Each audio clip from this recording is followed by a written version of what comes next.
My name is Gary Owens, and I never thought the cruelest betrayal I would face would come from my own daughter. I was standing by my suitcase humming an old Sinatra tune when her text came through, "You're not coming. My husband says this trip is family only." Family only, yet I had paid for the tickets, the house they lived in, and half the life they enjoyed. That message crushed me, but it also lit a fire. What they didn't know was that this rejection would cost them everything they thought they owned. Before I begin, I want to ask you, where are you watching from and how old are you? Please subscribe to Family Betrayal Unmasked to hear more powerful stories like mine. I was standing at the door with my suitcase when her message lit up my phone. "You are not coming. My husband thinks this vacation should be family only." For a moment I thought I had misread it, maybe my eyes playing tricks on me. But the words were sharp, deliberate, and cold. Family only. I stared at that phrase like it was written in fire. I was her father. I had planned every detail of this trip, checked the weather in Paris, printed the walking tours, and even bought a new camera to capture memories I thought we'd make together. Now, with one text, all of it meant nothing. My suitcase, half packed with clothes I'd chosen carefully, looked like a cruel joke sitting open on my bed. I sank down on the edge of the mattress, phone still in my hand, as if maybe another message would arrive to correct the mistake. None came. The silence stretched out, pressing down on me until I could hear my own heartbeat echoing in my ears. I typed a simple response, "Okay." Just 4 letters, but it felt like surrendering a piece of myself. The hours that followed were heavy. My house, normally quiet in a comforting way, felt hollow and accusing. The brochures on the coffee table mocked me with glossy images of Rome and Paris, places I'd dreamed of seeing, not for myself, but with her. I had imagined us sitting in cafes laughing like we used to when she was little, before she chose someone else's family over me. Instead, I sat alone, the suitcase by the door, like a monument to disappointment. That night, I tried to sleep, but couldn't. My phone buzzed at 2 a.m., and against my better judgment, I looked. It wasn't an apology. It was a photo, my daughter, her husband, and his parents, smiling in front of the Eiffel Tower. "Beginning of the best family vacation ever," the caption read. I felt the sting in my chest like a blade. They were using my itinerary, walking my carefully chosen paths, but I wasn't there. I wasn't family in their eyes. The next morning, I tried calling her, needing some explanation. She answered with a cheerful, "Hi, Dad," as if nothing had happened.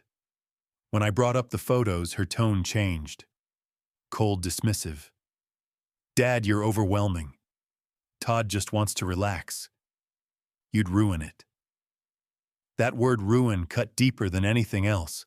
I had sacrificed everything for her, her wedding, I paid for her education, even the house she lived in. Yet she now told me I was a burden. When I hung up, I walked into my office and stared at the photos on the wall. Pictures of me teaching her to ride a bike, walking her down the aisle, holding her newborn in my arms. Every frame was proof of love I thought was shared. But as I looked closer, I saw the truth. My role had never been about love. It had been about usefulness. That realization settled on me like a stone, and in that moment, I felt something shift inside. Family only. If that was her definition, then it was time for me to redefine mine. The morning sun crept through my blinds, casting long shadows across my bedroom floor. But instead of warmth, it felt like a spotlight on my humiliation. I couldn't resist picking up my phone again, even though I knew what I'd find. Sure enough, there, it was another post. This time they were at a Parisian cafe, wine glasses glinting in the sun, Todd's parents seated comfortably beside them. The caption from my daughter read, "So grateful for family time in the city of light." Family time. The phrase burned. My thumb hovered over the photo as I counted the faces again. One, two, three, four. All of them together smiling carefree using my money and my itinerary. The chair where I should have been sat empty in my imagination, and the hollow ache in my chest deepened. I pushed the phone away, but it might as well have been glued to my hand. Every few minutes I checked again, scrolling through fresh uploads. The Eiffel Tower, the Louvre, the very restaurants I had researched late into the night. I could even see the guidebook I'd given her on the table in one of the pictures. My effort, my dreams, my time, it was all there, but I was erased from the story. That evening, I sat in my recliner, the television murmuring some news I didn't hear. My eyes were fixed on the glow of my phone, as if I were addicted to the pain. Each new post felt like a nail in a coffin, sealing me into a place where my role was no longer father, but financier. A man who paid, but was never present. When I finally confronted her by phone, her voice was sharp, defensive. "Dad, you're too needy. Todd doesn't want to spend his vacation babysitting your feelings. His parents are easy. They don't expect us to take care of them constantly." Constantly. That word echoed like a hammer. I had been the one constant. Constantly paying bills, constantly bailing them out, constantly sacrificing my own plans so they could chase theirs. Yet now I was labeled as the problem. I gripped the arm of my chair, my knuckles pale, trying to steady myself. I wanted to shout, to demand she see what I'd done for her, but I didn't. Instead, I listened, every cold word carving away another piece of my heart. "We never asked for a guilt trip," she added, and in the background, I heard Todd laughing about something else, completely unconcerned. When I hung up, the house felt different. The walls seemed to lean in, pressing on me with years of sacrifices I had once thought were noble. My eyes drifted to the bookshelf where her graduation photo stood paid for by me. Next to it, the framed image of her wedding funded down to the last flower by me. Every photo whispered the same truth: I wasn't family, I was utility. As I sat there, I realized something else. This wasn't just about a vacation. It was a revelation of how they had seen me for years, and as painful as it was, that truth was more valuable than any trip to Europe. I thought the sting would dull after a few days, but it only sharpened. The following evening I sat in the living room, the lamp casting a soft glow across the coffee table where travel brochures still lay scattered. I should have been strolling along the Champs-Élysées, but instead I was staring at glossy pages showing monuments I would never see. My phone buzzed again. Against my better judgment, I picked it up. This time the photo was of them at a fancy Paris restaurant, wine glasses, raised plates of food that probably cost more than my entire week's groceries. And there, bold as ever, was the charge notification on my banking app, Liberard Restaurant Paris. My jaw tightened. They weren't just enjoying themselves without me, they were doing it on my dime. The card I had given Lindsay years ago for emergencies was now funding their so-called family vacation. A hollow laugh escaped me. Emergency, no, this was entitlement, plain and simple. My thumb scrolled through the transaction list: hotels, boutiques, museum passes, all charged to me. Every notification was another slap across the face, proof that my role in their family was nothing more than a silent bank. I set the phone down, but the images in my head wouldn't leave. I pictured them handing over my card, smiling confidently, as the waiter swiped it, never once wondering how I was doing back home. Maybe they even toasted me a silent joke about the old man footing the bill while they lived my dream. I stood and walked into my office, surrounded by decades of memories framed on the walls. There was Lindsay's college graduation, where I'd paid off her student loans because Todd couldn't. Her wedding, a $30,000 affair I covered, so she wouldn't start married life in debt. Even photos of their first home purchase, which wouldn't have happened without me co-signing the mortgage. Every picture told the same story. I had always been there, always paying, always giving. But staring at those images now, I felt the shift deep inside me. They weren't tokens of love.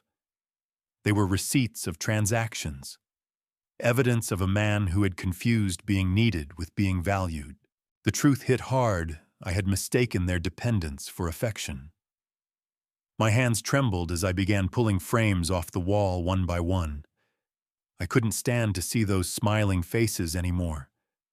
I stacked them face down on my desk as if turning them over would bury the lies they represented. For the first time, I allowed myself to see the difference between love and usefulness. When I finally looked up, I caught my reflection in the darkened computer screen. The man staring back wasn't just hurt, he was awakening. Betrayal has a way of burning off illusions, leaving behind only clarity. And in that clarity, I saw the beginning of something else resolve. Family, only she had said. Very well. But soon she would learn what family truly meant, and what it cost to cast a father aside. The next morning, I sat at the kitchen table with a cup of coffee cooling between my hands, rehearsing what I might say to her. My heart pounded as I stared at the phone, the international calling code already pulled up. It was mid-afternoon in Paris, perfect timing to catch them between sightseeing and dinner. My thumb hovered over the call button until finally I pressed it. The ringtone felt distant, expensive, each chime gnawing at my nerves. She answered on the fourth ring. "Hi, Dad," she said, bright and casual, like nothing was wrong. I could hear the sounds of Paris in the background street, chatter, a busker's accordion, even Todd's voice laughing at something. For a moment, I almost softened. Almost. "I need to understand something," I began. My voice was steady, but my chest ached. "What's that?" she asked, distracted, like she was glancing at shop windows instead of listening to her father. "I saw the photos. Todd's parents are with you." There was silence on the line long enough that I knew the truth before she spoke. Her voice came back sharper, defensive. "Dad, we can explain." "You said this was family only," I interrupted. "What am I then?" There was another pause. Then her tone turned cold, the warmth stripped away. "Look, Dad, Todd said you can be overwhelming. He didn't want his vacation ruined." The word ruined hit me like a punch to the gut. I gripped the coffee mug tighter, the ceramic warm against my palms. "I planned this trip," I said, my voice cracking despite my effort to stay calm. "I bought the tickets, I researched the restaurants." Dad," she cut me off, her voice now clipped, almost irritated. "Todd's parents paid their way. They don't expect us to take care of them constantly." Constantly. That word hung in the air like an accusation. My mind reeled back through years of sacrifices, covering their debts, watching their children when they wanted time off, paying for a house they couldn't afford. I had been the one constant. But now constancy had been twisted into a flaw. "You think I expect too much?" I asked quietly. "You make everything heavy," she said flatly. Honestly, Dad, Todd was right. "You're too needy." That word needy rang louder than any insult I'd ever heard. It wasn't just criticism. It was dismissal, a rejection of who I was. My throat tightened as I listened to Todd laughing in the background, his carefree joy underscoring my daughter's cruelty. "I see," I whispered. "Good. We'll talk when we get back," she said briskly, like closing a business call. I didn't say goodbye. I hung up with deliberate care, setting the phone down as though it might burn me if I held it any longer. The word needy echoed in my head over and over until it didn't just describe me, it mocked me. I sat in silence, staring at the photos on my kitchen wall, every smiling face now warped by the truth. They didn't see me as family. They saw me as a burden. And that realization, painful as it was, began to harden into something else, resolve. After the call ended, I didn't move for a long time. The word needy kept circling in my mind like a vulture. I stared at the steam rising faintly from my coffee, now lukewarm, and I realized something I should have seen years ago. They hadn't cut me out of the vacation. They had cut me out of their lives long before this. All the trips postponed, all the dinners where my chair sat at the edge of the table, all the holidays where Todd's voice drowned out mine. It had been building to this moment. I just hadn't wanted to see it. I walked into my office, my sanctuary where my life's work hung on the walls. The photos looked different now. The graduation I paid for wasn't a triumph. It was a transaction. The wedding I financed wasn't a celebration. It was a contract. Even the housewarming pictures of Lindsay and Todd beaming on the porch of the Maple Street house turned sour in my stomach. My $80,000 down payment had built those smiles. I had mistaken gratitude for love, obligation for connection. My hands shook as I pulled the frames from the walls one by one. I stacked them face down on my desk as though I could bury the lies beneath the glass. Each thud of a frame against the wood was like a drumbeat marking the end of something sacred. I paused at one photo, me holding Lindsay as a baby, her tiny fingers gripping mine. My reflection in the glass showed an older man with harder eyes, a man who had finally learned what those photos really meant. I opened my desk drawer and spread out years of bank statements and receipts, tuition checks, car payments, credit card balances I had cleared. The $30,000 wedding, the $80,000 down payment, the monthly mortgage support. Each number was proof not of generosity, but of exploitation. I had allowed myself to become their safety net, their backup plan, their endless well. For the first time, I asked myself, what had they ever given me back? The answer was silence. Not the silence of respect, but the silence of absence. They had given me nothing but expectation. I leaned back in my chair, the weight of years pressing down. But beneath that weight, something else stirred. A spark. For decades, I had been the provider, the dependable father who would bend so they could stand tall. But now I saw the truth. Dependence isn't love, and sacrifice without respect is slavery. I closed the drawer, leaving the receipts where they lay, a pile of evidence waiting to be acted upon. My laptop sat closed on the desk, its screen dark, but its presence heavy. I knew that inside, one click separated me from the life I had always lived. One click could begin something new. For the first time in years, I didn't feel old. I felt awake. The pain hadn't gone, it had sharpened into purpose. If they thought I was needy, they were about to learn just how strong need can make a man. The house was silent the next morning, but my phone wasn't. A familiar ping jolted me out of my thoughts. At first I almost ignored it, thinking it was another useless notification from some store or bank promotion. But when I glanced at the screen, my chest tightened. It was a charge alert from my bank, Liberard Restaurant, Paris. I opened the app, my hand trembling. The timestamp was precise, just 2 hours ago, right about the time I had been brewing my coffee alone in my kitchen. My eyes narrowed as the details loaded 4 entrees, bottles of wine, desserts. My stomach twisted.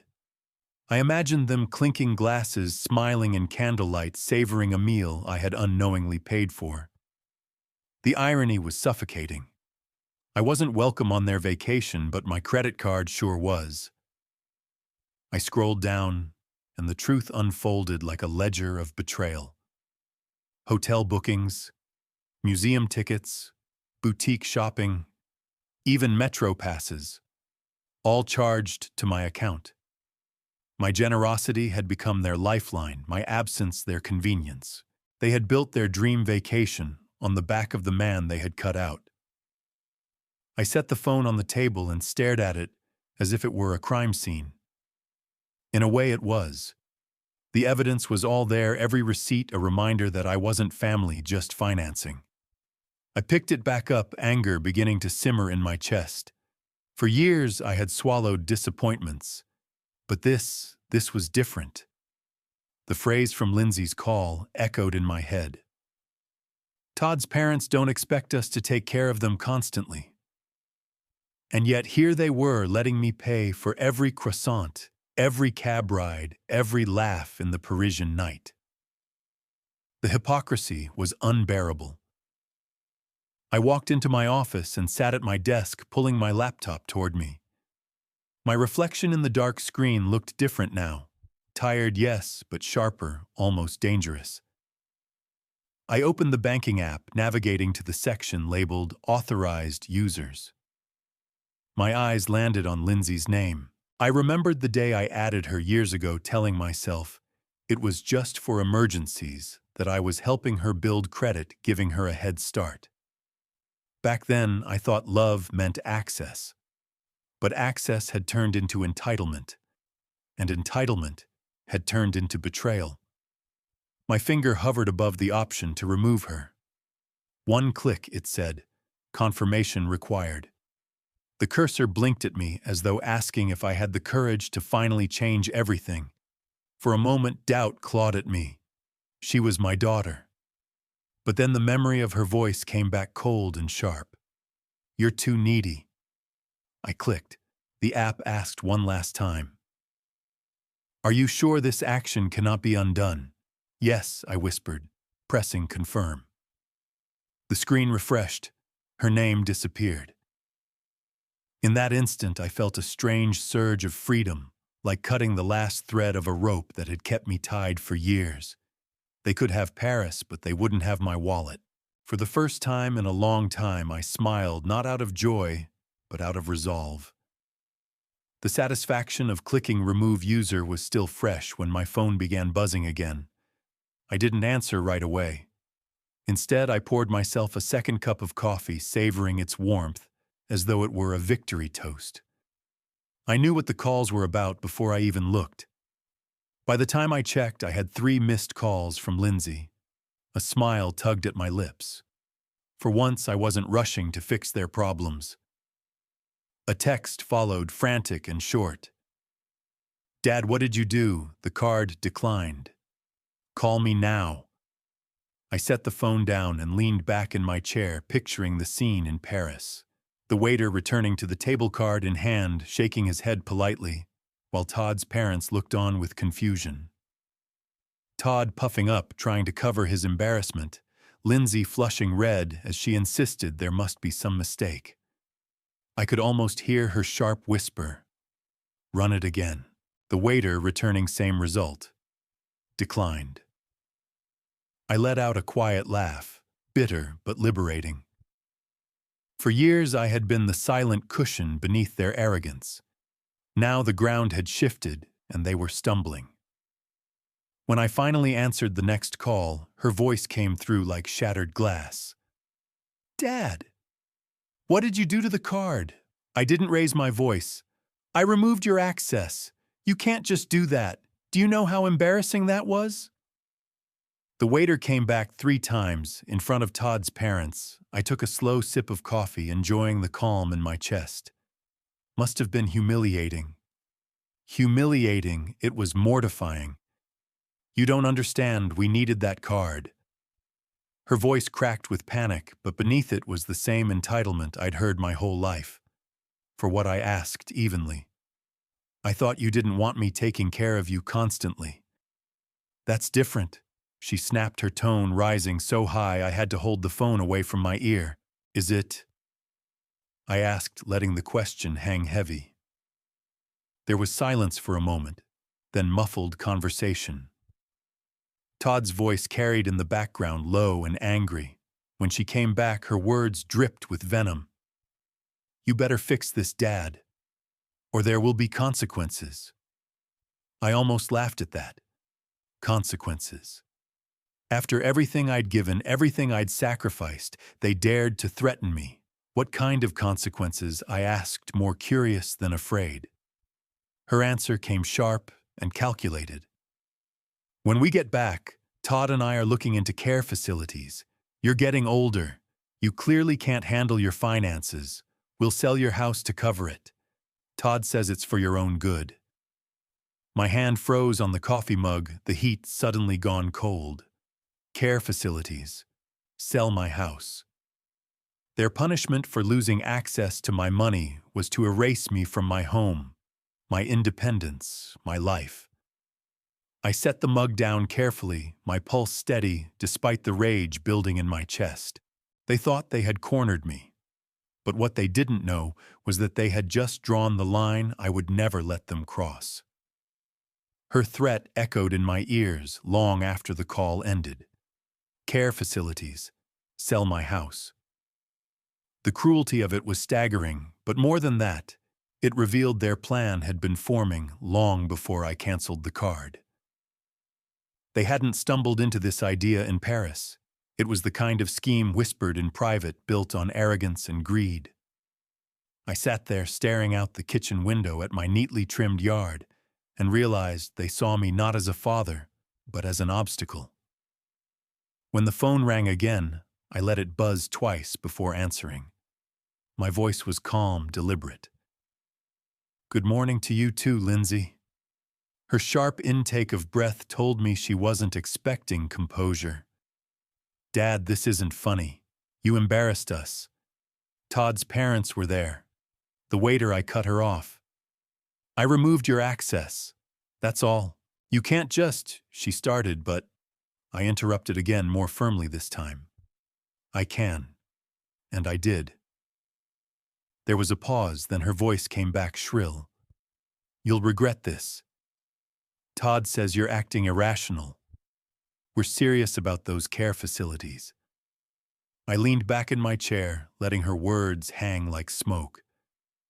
"So because I stopped funding your meals, I suddenly can't handle my own life?" "You don't understand," she snapped. "We're trying to help you." "No," I said, my tone like steel. "You're trying to help yourselves." In the background, Todd's voice barked something I couldn't catch, and Lindsay relayed it with icy precision. "He says once we're back, we'll take legal steps. Guardianship, power of attorney. You won't be able to stop it." I almost smiled at the irony. For years I had signed papers to secure their lives, loan agreements, tuition checks, mortgage approvals. Now they wanted to sign me away like a worn-out piece of property. "I heard you," I said evenly, every word. "Good. Then fix this." "No." The line went quiet, so quiet I could hear her breath quicken. "What do you mean, no?" "I mean no," I repeated. "Enjoy the rest of your family vacation." She screamed something incoherent, but I had already pulled the phone from my ear. With a steady hand, I pressed end call and set it face down on the table. The silence that followed wasn't heavy anymore. It was clarifying. For the first time in years, I didn't feel powerless. Their threats no longer paralyzed me. Instead, they hardened my resolve. If they thought they could threaten me into surrendering, they had forgotten whose name was on the deeds, whose sweat had built this life. I stood, walked to my office, and pulled out the folder where I kept property documents. The Maple Street deed sat on top, my name printed boldly across it. I traced the letters with my finger, a strange comfort flooding through me. They had threatened to sell my home, but they had forgotten the house they called theirs wasn't theirs at all. It was mine. And soon I would remind them of that fact in a way they would never forget. The deed sat on my desk like a weapon more powerful than any threat my daughter or her husband could hurl across the ocean. My name alone was etched on that paper, not theirs. All the times they'd promised, "We'll transfer it soon, Dad," just until the mortgage is stable, had stretched into years of convenience. And now that oversight, no, that arrogance would be their undoing. I slipped Marcus Chen's business card from my drawer, the realtor who had sold me both my home and theirs. Marcus was discreet, trustworthy, a man who handled things quietly. I dialed his number, my hand steady, my voice calm. "Gary." How are you enjoying retirement? His cheerful tone made me smile faintly. I need to sell a property, Marcus. Quickly. There was a pause. The Maple Street house. The one your daughter lives in. Yes, that one. He didn't pry, though I could hear the curiosity in his silence. Market's hot. Homes in that neighborhood are fetching 180, maybe 190. You'll do well. How fast can it move if we price it right days? Maybe less. I want it listed immediately. We met that afternoon in his small office housed in a restored Victorian that smelled faintly of old wood and polish. Marcus pulled comps, showed me listings, and slid the paperwork across the desk. As I signed each page, my pen moved with deliberate force. With every signature, I felt another thread of their control snap. The house is occupied, he reminded me. They're out of town. I have the keys. Marcus hesitated, but nodded. We'll handle staging and photos. Buyers are waiting. I can have it live tonight. Do it. We shook hands, his grip firm, professional. I walked out lighter, almost buoyant. For the first time in years, I wasn't reacting to them. I was acting for myself. Driving home, I noticed things I hadn't in a long time. The rhythm of my turn signal.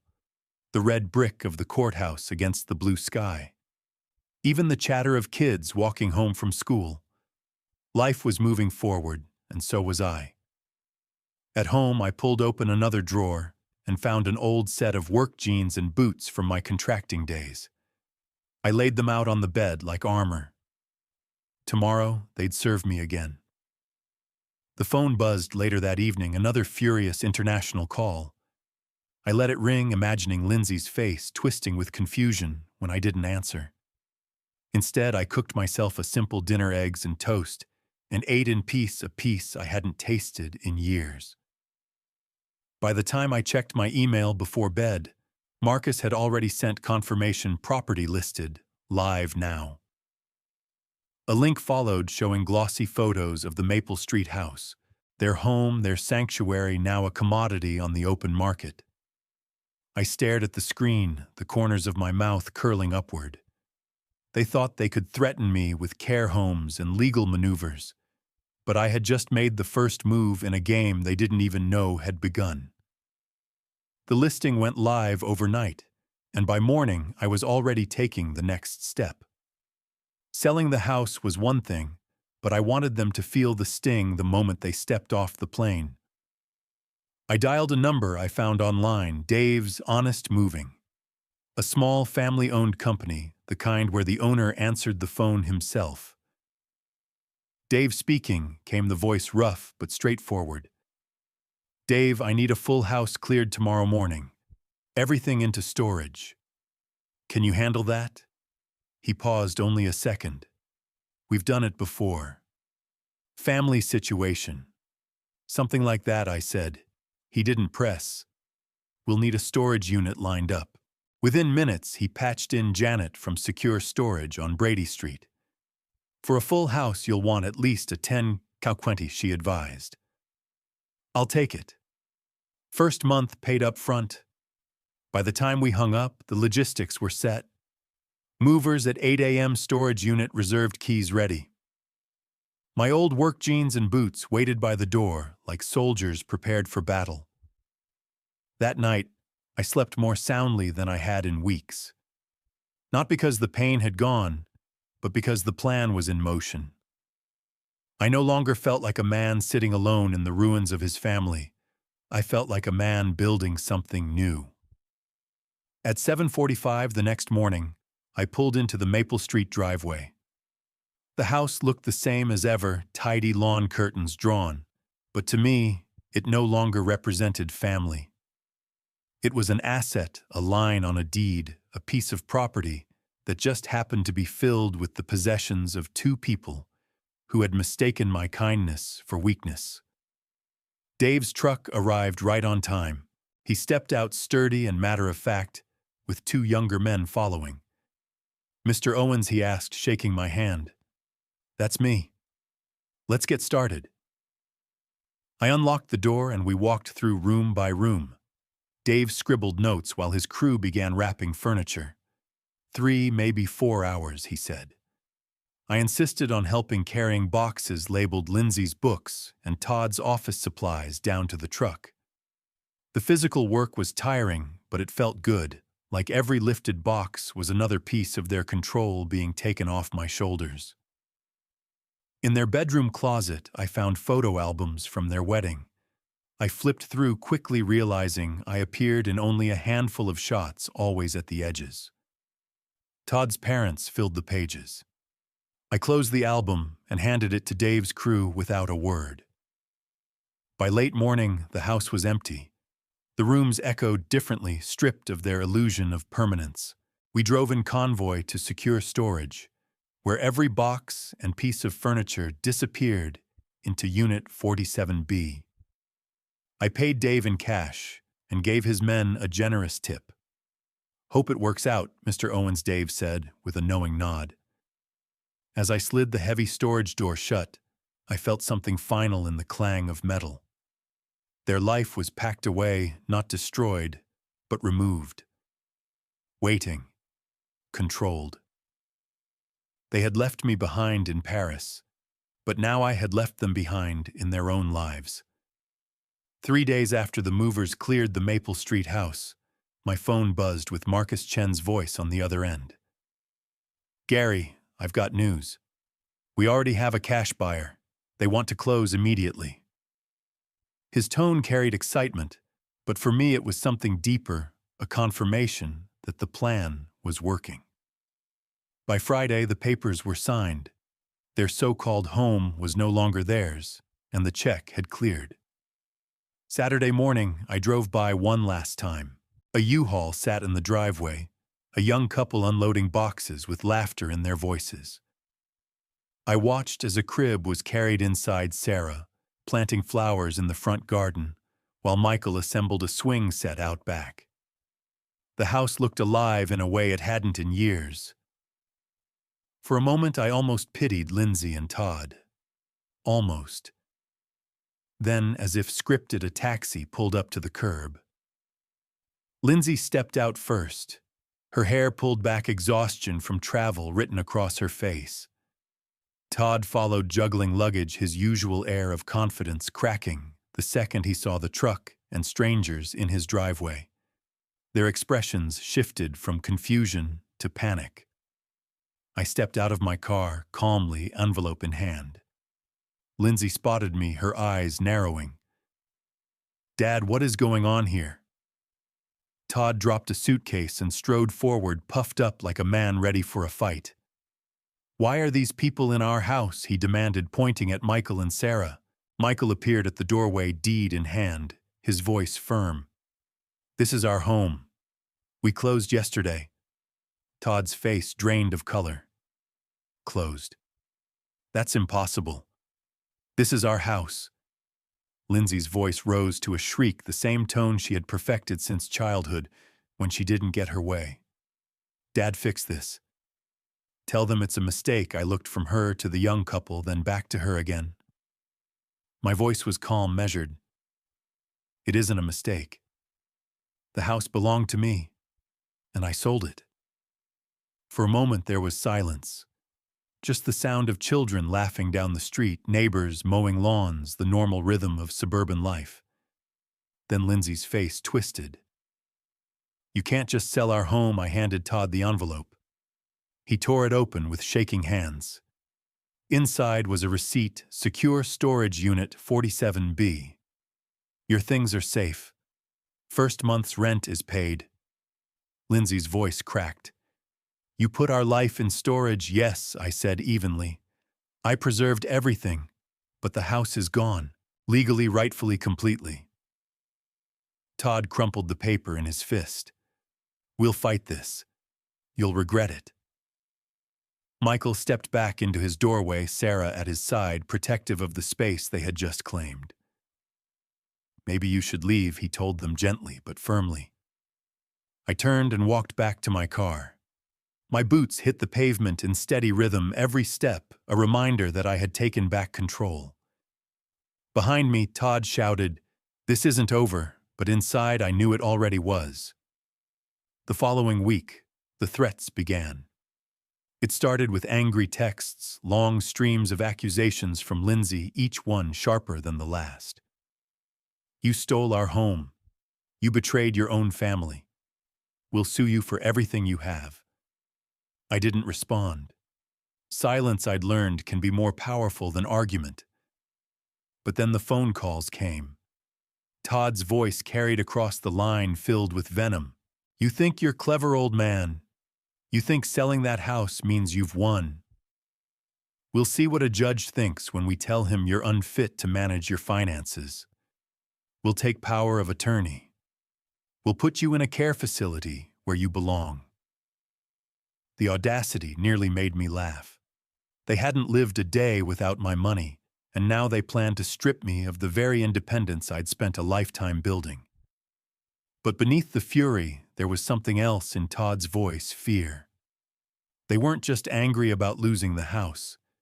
They were terrified of losing control of me. I let them rant. Every word was a gift, evidence of their greed. I started keeping a notebook by the phone, jotting down dates, times, and phrases. "Unfit to manage. Sell your house. We'll take everything."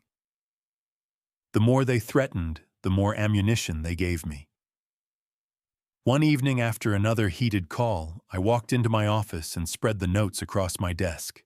My eyes drifted to the folder where I'd kept every receipt, every transfer, every sacrifice I'd made on their behalf. Tuition bills, wedding invoices, mortgage payments. It was all there, a history written in numbers.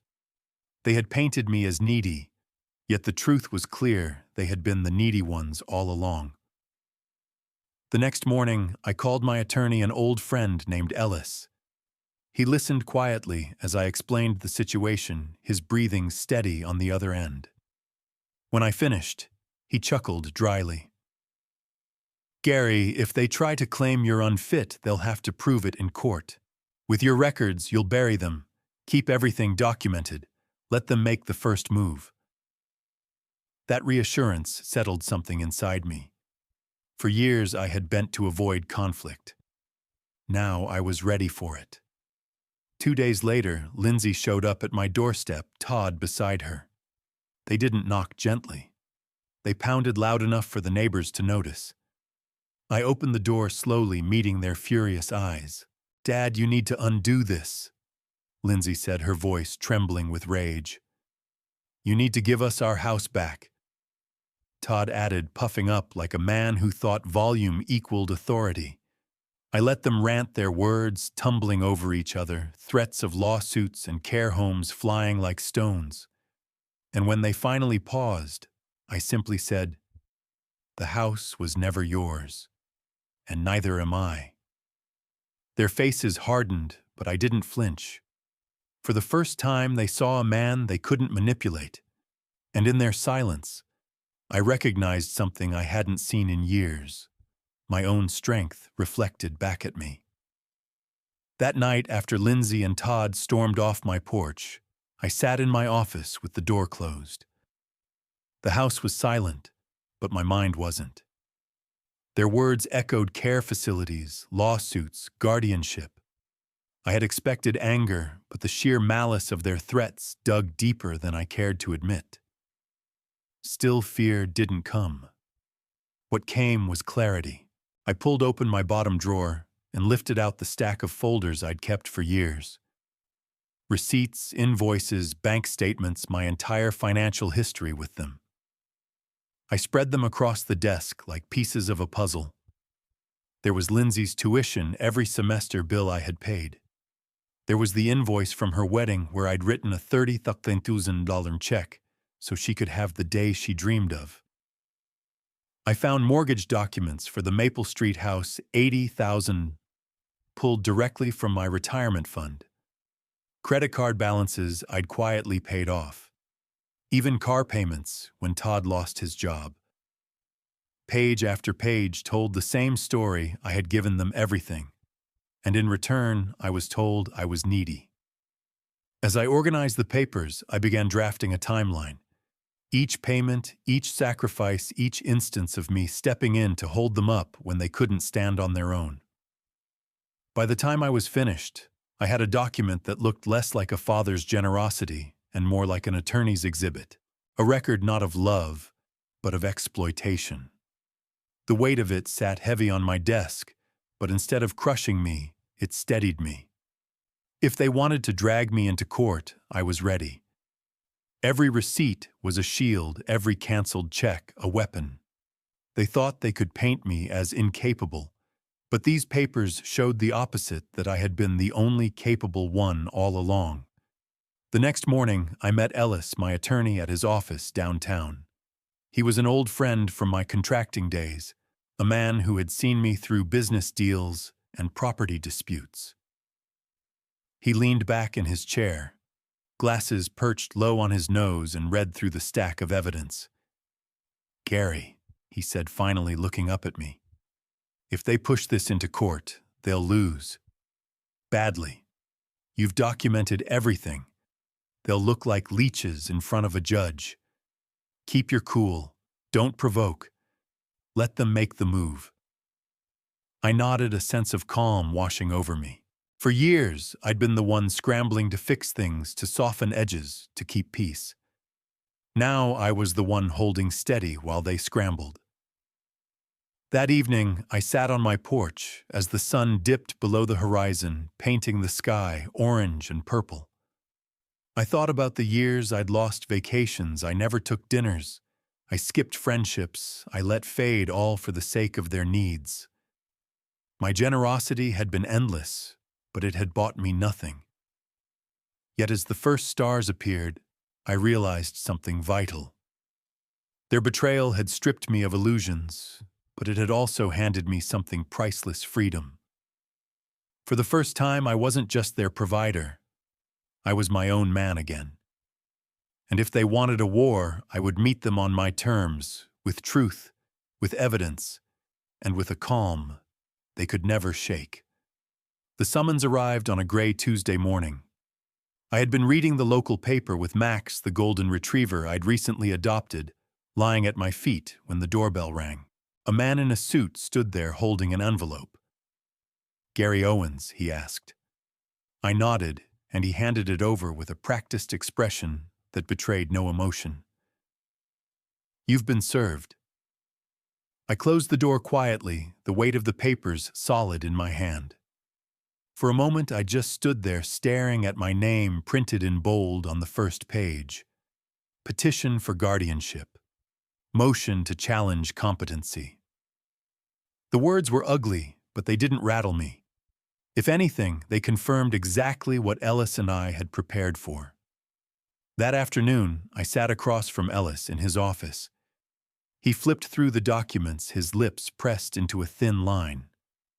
"They're claiming you're financially irresponsible," he said, tapping a paragraph with his pen. "They'll argue you endangered yourself by selling their house and placing their belongings in storage. They're painting you as unstable."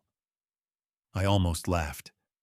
Unstable? I've got every receipt, every transfer, every document neatly filed in chronological order. If that's instability, then I'd hate to see what they call responsible. Ellis smirked. "Exactly. Judges don't like manipulation, Gary. And that's all this is. We'll file a counter-motion and request dismissal. But be ready, the hearing will be messy. They'll attack your character, try to embarrass you." The morning of the hearing, I walked into the courthouse in my best suit, Max's fur still clinging faintly to the sleeve where he'd brushed against me before I left. Lindsay and Todd were already there, sitting stiffly with their attorney, who looked far too eager for the fight ahead. Lindsay wouldn't meet my eyes. Todd did, though, his glare full of smug confidence. When the judge entered and the proceedings began, their lawyer wasted no time. He painted me as reckless, an aging man acting on impulse, selling property without consulting family, leaving his daughter and son-in-law homeless. He emphasized my erratic decisions and even had the gall to suggest I might be suffering from cognitive decline. I sat quietly, my hands folded, letting him talk, letting the rope unwind. When it was Ellis's turn, he stood with calm precision. "Your Honor," he said, "my client is not only competent, he is meticulous. We have documentation here showing decades of financial responsibility. Every tuition bill, every mortgage payment, every car loan he covered for the petitioners." He lifted the thick binder we had prepared and set it on the table with a satisfying thud. "This is not a man who is unfit. This is a man who has been exploited." The judge flipped through the evidence, his expression unreadable. When Lindsay's lawyer tried to interject, Ellis cut him down with simple facts, receipts, and timelines. By the time Ellis finished, the courtroom was silent except for the shuffle of papers. The judge leaned forward. "Petition denied. Case dismissed with prejudice. Petitioners are ordered to cover all legal fees." I exhaled slowly, a calm smile forming. Todd's jaw dropped. Lindsay's eyes filled with tears, not of remorse, but of rage. As I walked out of the courtroom, I felt lighter than I had in years. They had tried to strip me of everything, but instead, they had revealed themselves before the law for what they truly were.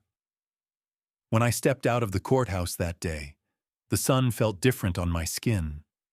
Not warmer, not brighter, just cleaner, as if I had finally walked out from under a shadow that had hung over me for years. The petition was dismissed, their lies exposed, but the victory wasn't only mine. It was Truth's. I drove home slowly, letting the familiar streets of Davenport pass by like a parade of memories. At a stoplight, I saw two neighbors chatting on a corner, their voices carrying across the intersection. I caught fragments Gary's hearing today. Judge threw it out. Todd and Lindsay ordered to pay. I didn't linger, but I heard enough to know word had already spread. The following morning, I walked into the local coffee shop, the kind of place where gossip travels faster than caffeine. Heads turned. Some nodded with respect. One man, a retired school teacher I vaguely knew, raised his mug. "Heard you stood your ground, Gary.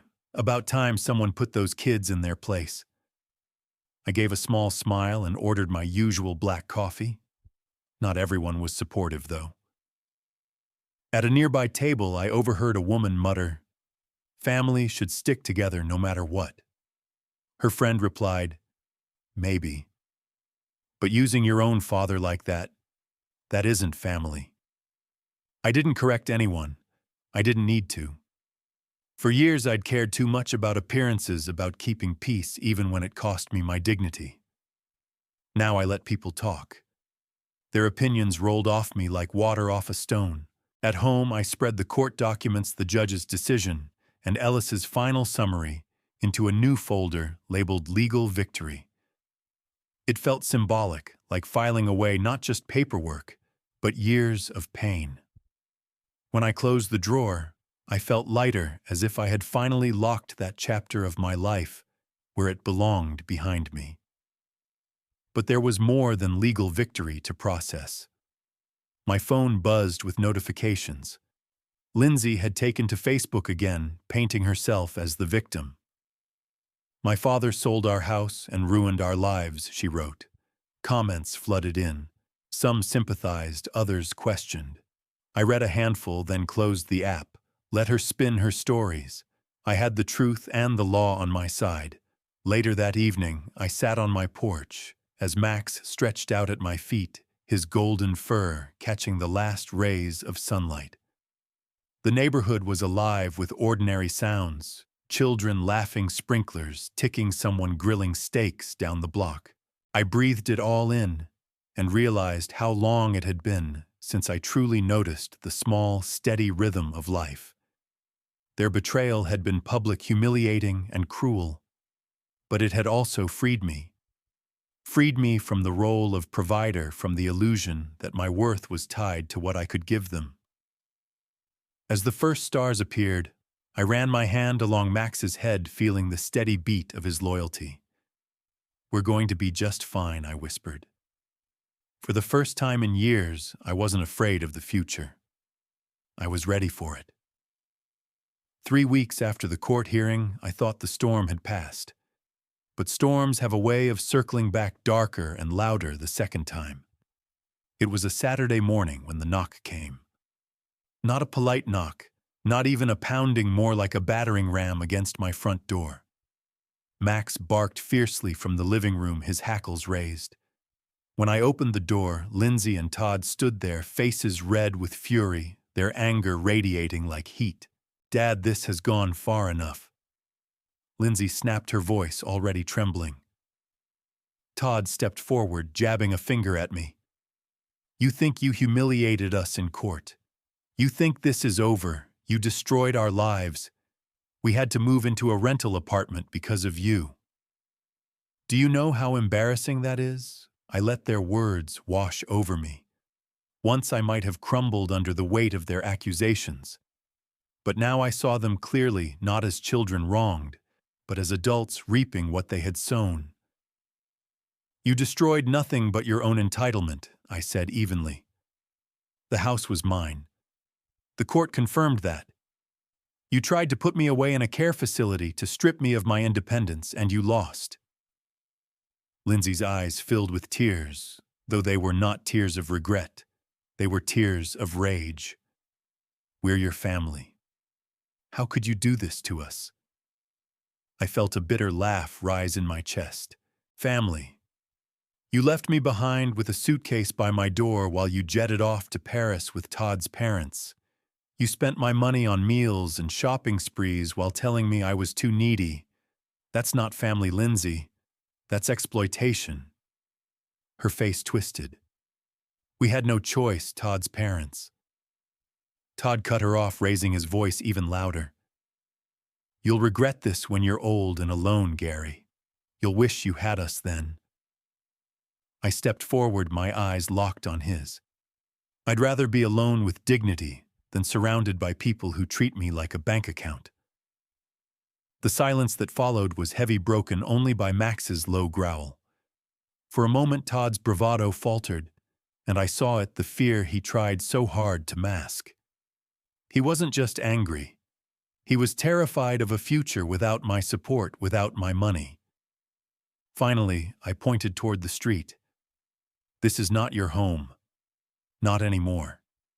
You are not welcome here. Go build your lives without me. If you can." Lindsay looked like she might collapse, but Todd pulled her arm and hissed, "Come on." They stormed off the porch, their footsteps heavy on the walkway. I closed the door quietly, Max still at my side, and leaned against it for a moment. My heart was steady, not racing. For the first time in decades, I had faced them without fear, and I realized something important. The final chapter of this fight was no longer about them.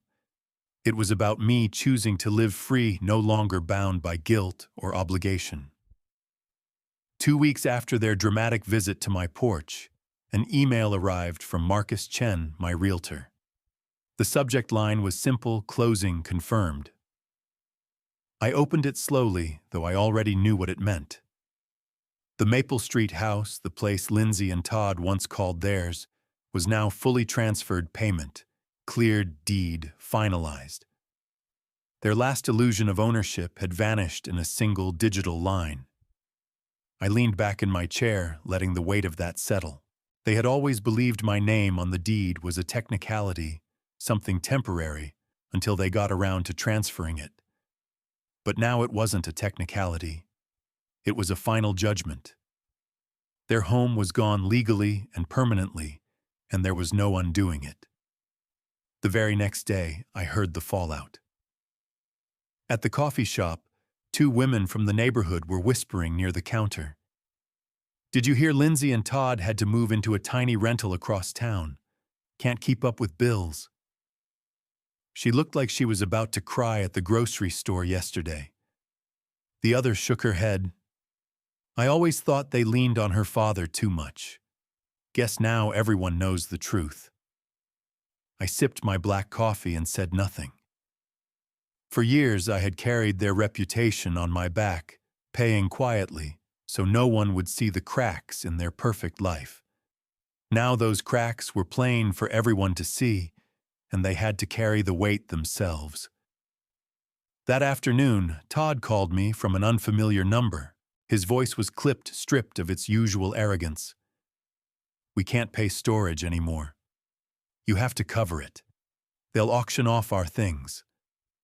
I let the silence hang, then said evenly, "Your belongings are no longer my concern. The first month was my courtesy. The rest is up to you." "You can't just—" he started, but I interrupted. "I already did. Figure it out."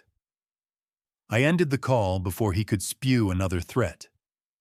Later, I drove past the Maple Street neighborhood. The new owners, Michael and Sarah, were outside with their children hanging a tire swing from the big oak tree in the yard.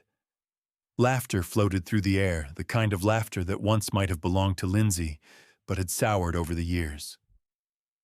Seeing that swing, I felt no regret. The house was finally what it was meant to be, a home, not a weapon of manipulation. That evening I sat on my porch with Max at my feet, the sun setting behind us. My phone buzzed again, another text from Lindsay this time. "We're ruined. You destroyed us. I hope you're happy." I read it once, then deleted it. Happy wasn't the right word, but satisfied, yes.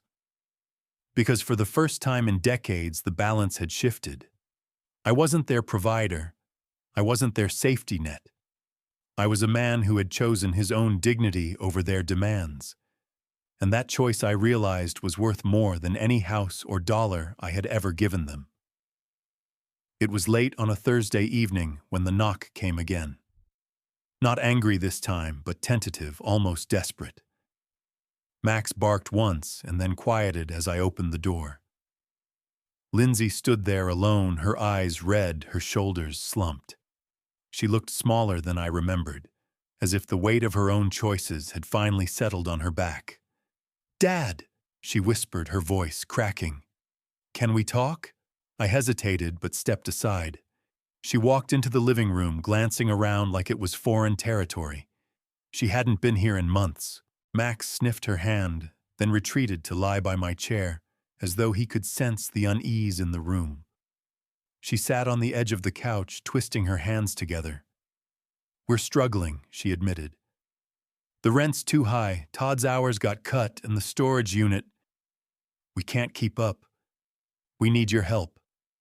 I studied her face, searching for the daughter I once knew, the girl who clung to me on her first day of school, the young woman who cried when I walked her down the aisle. But all I saw now was someone who had learned to equate love with money. "You didn't come here to apologize," I said quietly. "You came here to ask for more." Tears filled her eyes. "You're my father. Isn't that what family does?" I shook my head slowly. Family doesn't leave their father behind with a suitcase by the door. Family doesn't call him needy or threaten to sell his home or drag him into court. What you and Todd want isn't family, it's control. Her jaw tightened, her tears hardening into anger. "So that's it. You're just going to watch us lose everything." I leaned forward, my voice steady. "I already watched you take everything from me, my money, my time, my dignity. And I let it happen because I thought that was love. But I finally learned the difference. You wanted me to be the safety net you could fall on forever. I'm not that man anymore."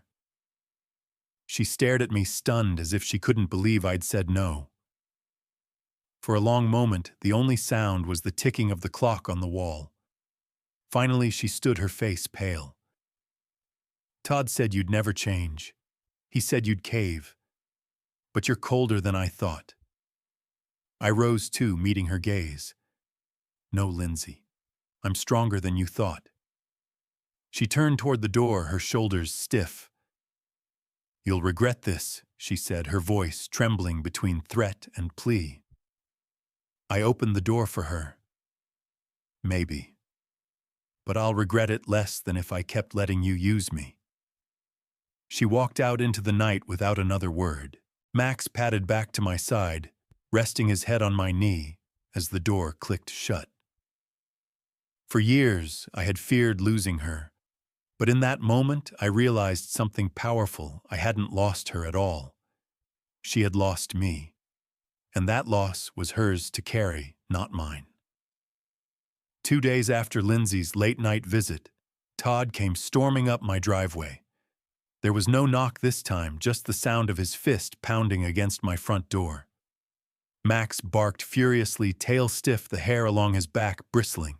I opened the door slowly, not because I was afraid, but because I wanted Todd to see I wasn't rushing for him anymore.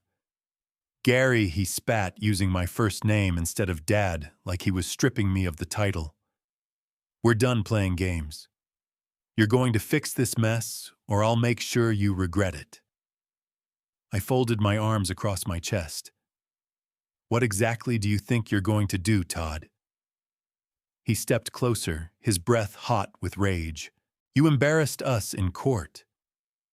You took our home, you made us a laughingstock. People whisper every time we walk into church, into the grocery store. Do you know what that feels like?" "Yes," I said calmly. "I've known what humiliation feels like since the day your wife, my daughter, left me behind for Paris and told me I wasn't family." That struck him, but he recovered quickly, his voice rising. "If you think you've won, you're wrong. I've talked to people. We'll file another lawsuit. We'll make sure the world sees how heartless you are." I couldn't help but laugh, a quiet, bitter sound. "Go ahead. Judges don't run on guilt trips, Todd. They run on facts. And the facts already buried you once." His face twisted, and he took a step forward, too close, like he thought intimidation still worked on me. Max growled, low teeth flashing. I held my hand out to calm him, though I admit part of me wanted to let the dog finish the statement. "You listen to me," Todd hissed.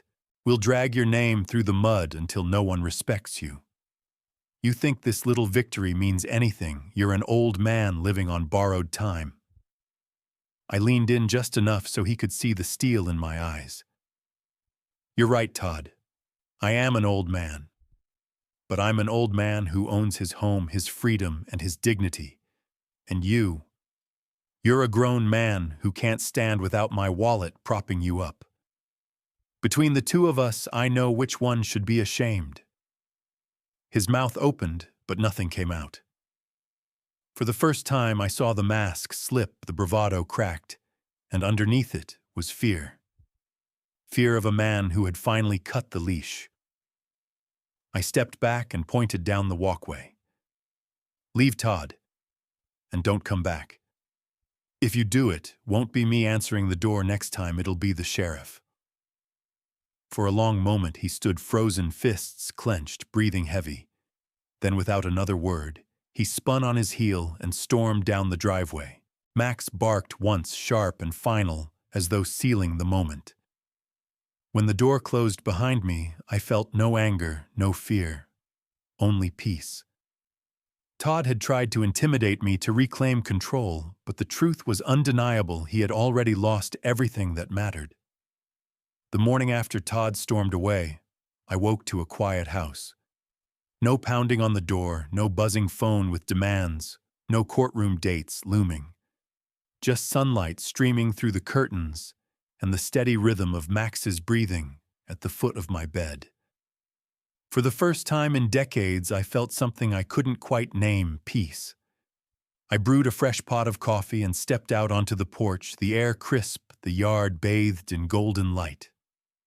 Neighbors waved as they walked their dogs, and for once I didn't feel the need to lower my head or hide behind a polite smile. I had nothing to explain, nothing to defend. My life was mine again. Later that day, I drove into town to run errands. At the hardware store, Marcus Chen spotted me near the paint aisle. "Gary," he said with a grin. "I just wanted to tell you, the Thompsons are thrilled with the house. Their little boy's been running around the backyard like it was made for him. Feels good seeing it go to the right family, doesn't it? I nodded, and I meant it. For years I had believed that house was a gift for Lindsay, proof of my love. But in the end, it had been nothing but a shackle around my neck. Seeing it now in the hands of people who truly valued it was a kind of closure I hadn't expected. On the drive home, I passed by the RV dealership I'd visited weeks earlier. The silver Airstream I had test-driven gleamed under the sun, waiting like a promise. I pulled in without hesitation. The salesman recognized me and walked over with a knowing smile.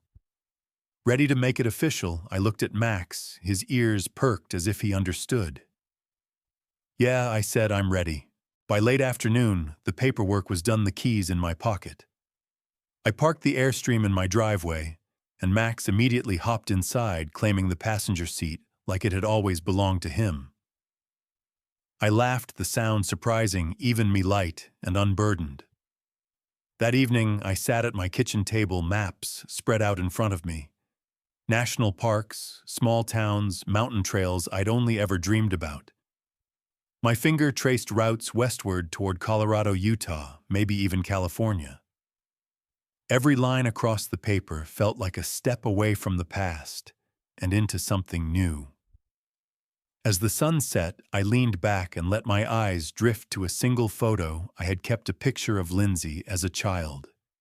Maybe 5 years old, sitting on my shoulders with her hair in pigtails, both of us laughing. I kept it not because of her, but because of me, the man I had been back then, the father who believed in love without condition. That man hadn't disappeared. He had just been buried under years of manipulation. Now he was free again. Max nudged my hand with his nose, pulling me back to the present. I smiled, folded the maps, and whispered, "We're hitting the road soon, buddy. Just you and me." And for the first time in a long time, that felt like enough. Looking back, I realized their betrayal was the hardest lesson I ever had to learn, but also the most freeing. For years, I thought being a good father meant giving without limits, paying bills, covering debts, sacrificing my own dreams so theirs could thrive. But generosity without respect isn't love. It's servitude. And when Lindsay told me I was too needy, I finally understood I had mistaken usefulness for family. Selling that house wasn't just about money. It was about reclaiming my dignity. It was about showing them and myself that I was more than an open wallet. The courtroom, the neighborhood whispers, even Todd's anger, all of it only proved that standing firm was the right choice. Now, with Max at my side and the open road ahead, I've chosen freedom over obligation. I've chosen to live for myself, not for those who only valued what I could provide.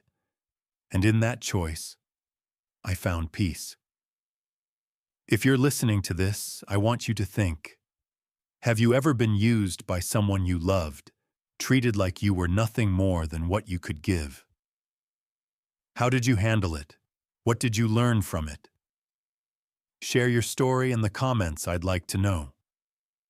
If this story touched you, please like, subscribe, and share it with others. Life is too short to let others define our worth. Thank you for listening.